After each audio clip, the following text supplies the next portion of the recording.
सियावर रामचंद्र की जय। उमापति महादेव की जय। पवन सुत हनुमान की जय। श्री रामचरितमानस अयोध्या कांड में वह प्रसंग हम आपको सुना रहे हैं जब इतने बड़े चक्रवर्ती सम्राट राजा दशरथ, जिसके जाने पर इंद्र अपना आसन छोड़ देते थे और अपने बगल बैठाते थे, ऐसे चक्रवर्ती सम्राट नारी के अधीन होकर कितना कैसा निर्णय लेना पड़ता है। कैकेयी के सामने कुछ बोल नहीं पा रहे हैं। वही प्रसंग, उसके आगे का प्रसंग हम आपको सुना रहे हैं। राम राम रट बिकल भुआलो, जन बिन पंख बिहंग बेहालो। हृदय मनाव भोरु जन होई, राम ही जाई कहे जन कोई। उदय करऊं जन रघुकुल कुरु, अवध बिलो के सोल हुई और। भूप प्रीति कै कै कठिनाई, उभय अवधि विधि रची बनाई। राजा राम राम रट रहे हैं। राम राम रट बिकल भुआलू, जन बिन पंख बिहंग बिहालू। राम राम की रट लगाए हुए हैं और ऐसे व्याकुल हैं जैसे कोई पक्षी पंख के बिना बेहाल हो के अपने हृदय में मनाते हैं कि राजा इस प्रकार मना रहे हैं कि सुबह न हो, सवेरा न हो और कोई जाकर श्री रामचंद्र जी से यह बात न बताए। उदय करहूं जन रवि रघुकुल गुरु, इस प्रकार अपने रघुकुल के गुरु बड़े रे मूल पुरुष सूर्य भगवान जो रघुकुल के गुरु हैं, उनसे निवेदन कर रहे हैं, आप उदय न होइए। हे प्रभु, हे भगवान सूर्यदेव, उदय न होइए। अयोध्या को बेहाल देखकर आपके हृदय में बड़ी पीड़ा होगी। राजा की प्रीति और कैकेयी की निष्ठुरता दोनों को ब्रह्मा ने भूप प्रीति कै कै कठिनाई, उभय अवधि विधि रची बनाई। ब्रह्मा ने सीमा तक रचकर बनाया है। राजा प्रेम की सीमा है और कैकेयी निष्ठुरता की सीमा है। राजा बहुत ही प्रेम करने वाले हैं और कैकेयी जैसी कठोर, ऐसा जिसका उदाहरण दिया जा सकता है कठोरता में। बिलपत नृपय भय बिन सारा, बीना बेन शंख धुनि द्वारा। पढ़ई भाट गुण गावहि गायक, सुनत नृपहि जनु लागहि सायक। मंगल सकल सुहाइन कैसे, सहगामिनी विभूषण जैसे। यही निस्नीद परी नहीं काऊ, राम दरस लाल साऊ छाऊ। बिलाप करते करते ही राजा का सवेरा हो जाता है। बिलपत नृपय भयो बिन सारा, राजद्वार पर बीणा बांसुरी और शंख की ध्वनि होने लगती है। भाट लोग बिरदावलियाँ गाने लगते हैं, पढ़ने लगते हैं और गवैये गुणों का गान करके वर्णन कर रहे हैं। सुनने पर राजा को बाण जैसे लग रहा है। पढ़ई भाट गुण गावहि गायक, सुनत नृपहि जनु लागहि सायक। राजा को ऐसे बाण जैसे उनके तीर में लग रहे हैं। मंगल सकल सुहाइन कैसे, सहगामिनी विभूषण जैसे। राजा को ये सब मंगल साथ कैसे नहीं सुहा रहे हैं, जैसे पति के साथ सती होने वाली स्त्री को आभूषण नहीं अच्छा लगता। श्री रामचंद्र जी के दर्शन की लालसा और उत्साह के कारण उस रात्र में किसी को भी नींद नहीं आई है। द्वार भीर सेवक सचिव कहीं उदित रवि देख, जाग्यू जहुना वधपति कारण कवन विषेक। कारण कवन विषेक। अयोध्यावासी राजद्वार पर मंत्रियों सेवकों की भीड़ लग जाती है। सूर्य का जैसे ही उदय होता है, उदय देखकर कहते हैं ऐसा कौन सा विशेष कारण पड़ गया कि अवधपति, अवध के नरेश राजा दशरथ जी अभी तक जागे नहीं। इस बात को सब जानना चाह रहे हैं। पछले पहर भूप नित जागा, याजु हमहि बड़ अचरज लागा। जाहु सुमंत्र जगावहु जाए, कीजिए खाजुर जाय सुपाई। गए सुमंत्र तब राउर माही, देखी भयावन जात डराही। धाई खाई जनु जाय नहेरा, मानहु विपति विषाद बसेरा। मानहु विपति विषाद बसेरा। राजा नित्य ही रात बहुत सुबह उठ जाते थे, जाग जाया करते थे, किंतु आज बहुत देर होने के कारण सबको आश्चर्य लग रहा है। तब लोग कहते हैं, हे सुमंत्र, जाओ जाकर जगाओ, जाओ राजा को जगाओ, उनकी आज्ञा पाकर हम सब काम करेंगे। इस प्रकार ऐसा अयोध्यावासी सोच रहे हैं। तब सुमंत्र जी जाते हैं और राजमहल में जाते हैं। महल को भयावन, एकदम भयानक देखकर वे जाते हुए डर रहे हैं। गए सुमंत्र तब राउर माही, देख भयावन जात डराही। जाने में ही उनको डर लग रहा है, इतना भयानक लग रहा है, मानो दौड़कर खा जाएगा ऐसा लगता है। उसकी ओर देखा भी नहीं जाता, मानो विपत्ति और विषाद ने वहाँ डेरा डाल रखा हो, ऐसा वो भयानक लग रहा था। पूछे को न उतरू दे, गई जय भवन भूप कई कई। कही जय जीव बैठ सिरुनाई, देखी भूप गति गयो सुखाई। आँच बिकल बिबरन मही परेव, मानहु कमल मुलु परिहरेव। अचु सभीत सकई नहीं पूछी, बोली अशुभ भरी शुभ छूची। बोली अशुभ भरी शुभ छूची। सुमंत्र जी जब जाते हैं, पूछने पर कोई जवाब नहीं दे रहा है। वे उस महल में गए जहाँ कैकेयी थी। जय जीव कहकर सिर नवाकर वंदना करके बैठे और राजा की दशा देखकर सुमंत्र जी सूख जाते हैं। देखा कि राजा सोच से व्याकुल हैं, वह तो आभास ही हो जाता है। चेहरा देखकर चेहरे का रंग उड़ जाता है, उड़ गया है। जमीन पर ऐसे राजा पड़े हुए हैं। सोच बिकल विवरण मही परेऊ, मानव कमल मुलु परिहरेऊ। जमीन पर ऐसे पड़े हुए हैं मानो कमल जड़ छोड़कर, जड़ से उखड़कर मुरझाया पड़ा हो। मंत्री इस प्रकार सुमंत्र जी डर के मारे कुछ पूछ भी नहीं पा रहे हैं, क्योंकि राजा को जब ऐसी दशा में देख रहे हैं तो डर के मारे कुछ पूछ भी नहीं पा रहे हैं। तब अशुभ से भरी हुई और शुभ से विहीन कैकेयी कुछ बोलती है। क्या बोलती है? परीन राजहिनी दिन से हेतु जान जगदीश, राम राम रट भर के कहीं न मरम महेश, कहीं न मरम महेश। राजा को रात भर आज नींद ही नहीं आई है। इसका कारण जगदीश्वर ही जाने, ऐसा कैकेयी कह रही है। इन्होंने केवल राम राम की रट लगाया है, पूरी रात राम राम रट लगा के सबेरा कर दिया है, परंतु इसका भेद राजा कुछ भी नहीं बतला रहे हैं। आनहु राम ही बेगी बुलाए, समाचार तब पूछूं आए। चलो सुमंत्र राय रुख जानी, अखीस को चाल कीनी कचुरानी।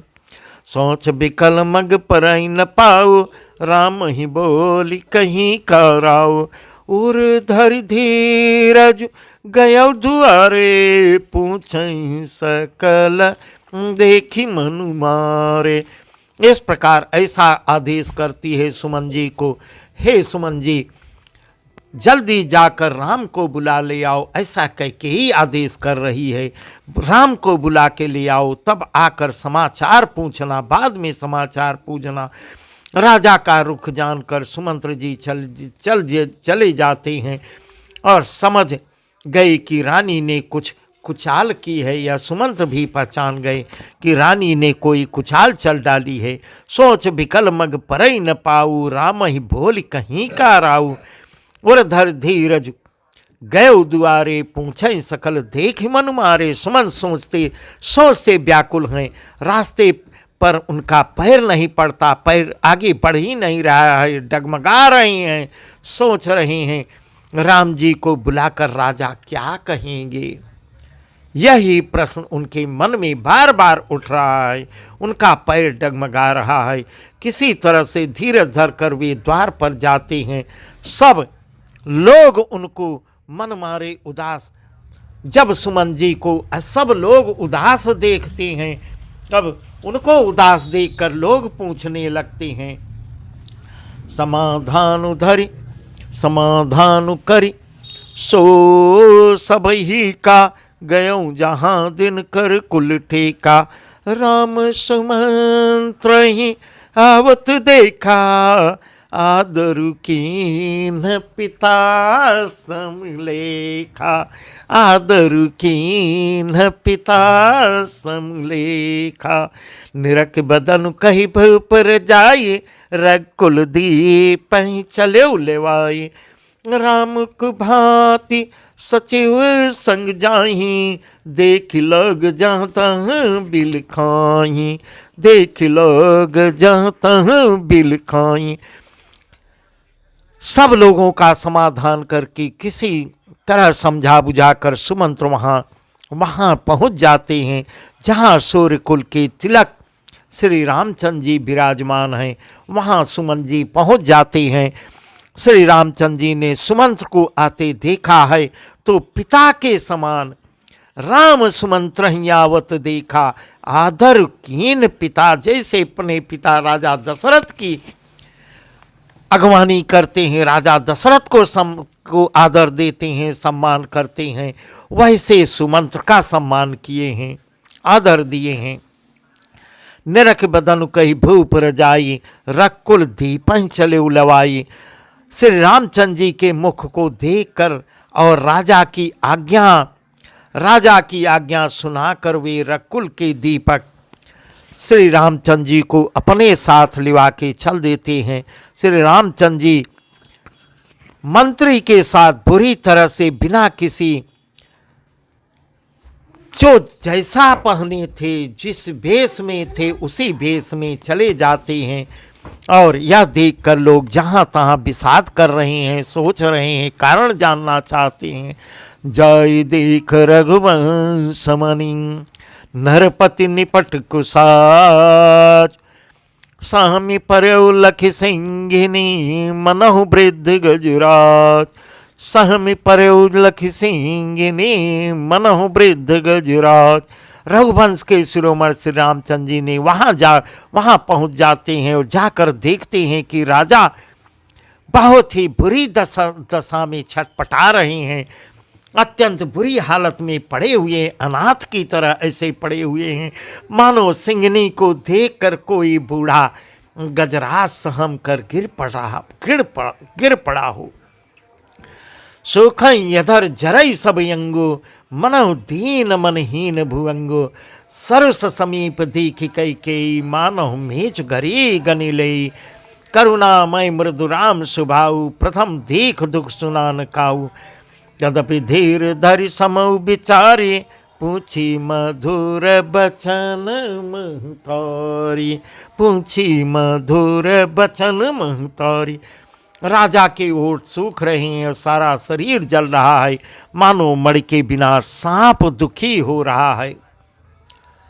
तब सरस समीप दीखि कैकेयी, पास ही क्रोध में कैकेयी, मानहु मेच घरी गनि लेई। क्रोध से भरी हुई कैकेयी को देखते हैं, मानो साक्षात मृत्यु काल ही बैठा हो, ऐसा रूप बनाए हुए कैकेयी बैठी हुई, मानो सीधे साक्षात रूप बनाकर काल बैठा हो। राजा के जीवन की अंतिम घड़ी, राजा अपने जीवन की अंतिम घड़ियां गिन रहे हैं काल के सम्मुख, काल के सामने।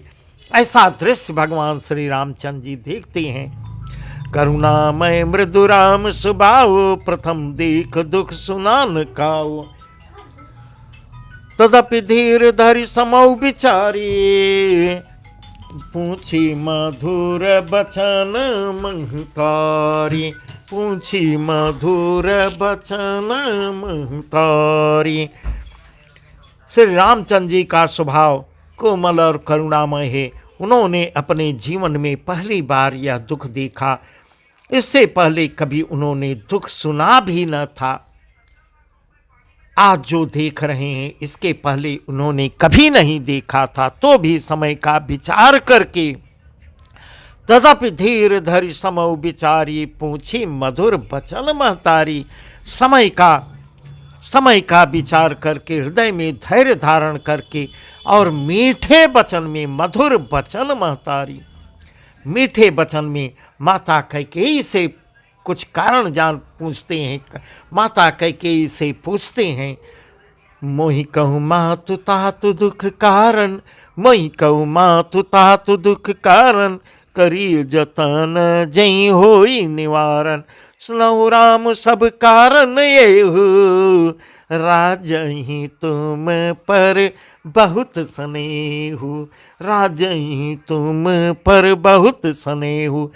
देन कहनी मोहि दुई बरदाना, मांगेउ जो कछु मोहि सुहाना, मांगेउ जो कछु मोहि सुहाना।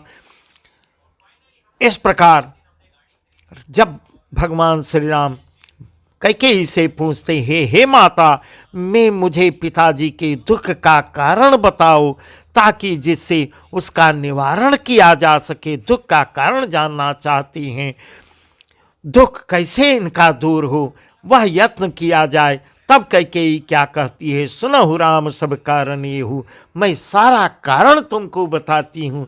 राजा ही तुम पर बहुत स्नेहु, राजा तुमको बहुत प्यार करते हैं। सारा कारण ये तुम पर बहुत ज़्यादा स्नेह करते हैं। सारा कारण यही है। देन कहने मोहि दोई बरदाना, मांगेउ जो कछु मोहि सुहाना। देन कहने मोहि दोई बरदाना, मांगेउ जो कछु मोहि सुहाना। सो सुन भय भपुर सोचु, छाड़ी न सकहीं तुम्हार संकोचु, छाड़ी न सकहीं तुम्हार संकोचु। तब कैकेयी कहती है, इन्होंने मुझे 2 वरदान देने को कहा था और मुझे जो अच्छा लगा, देन कहन मोहि दुई वरदाना, मांगेउ जो कछु मोहि सुहाना। मुझको जो अच्छा लगा मैंने इनसे मांग लिया। उसे सुनकर राजा के हृदय में सोच हो गया है, क्योंकि ये तुम्हारा संकोच जो है छोड़ नहीं पा रहे हैं। हे राम, ये तुम्हारा संकोच नहीं छोड़ पा रहे हैं। सोच स्नेहु इत बचन उत, संकट परउ नरेश। सकहु तया सुधरहु सिर, मेटहु कठिन कलेश, मेटहु कठिन कलेश। इधर तो पुत्र का स्नेह है, उधर वचन प्रतिज्ञा है। राजा इसी धर्म संकट में पड़े हुए हैं। हे राम, राजा धर्म संकट में पड़े हुए हैं और निर्णय नहीं ले पा रहे हैं। यदि तुम कर सकते हो तो राजा की आज्ञा सिरोधार्य करो और इनके कठिन क्लेश को मिटा सकते हो। हे राम, इनके क्लेश को तुम ही मिटा सकते हो। ऐसे ऐसे वचन कैकेयी कह रही है। बस आज का प्रसंग यहीं तक। आगे का प्रसंग हम आपको कल सुनाएंगे। सियावर रामचंद्र की जय। उमापति महादेव की जय। पवन सुत हनुमान की जय।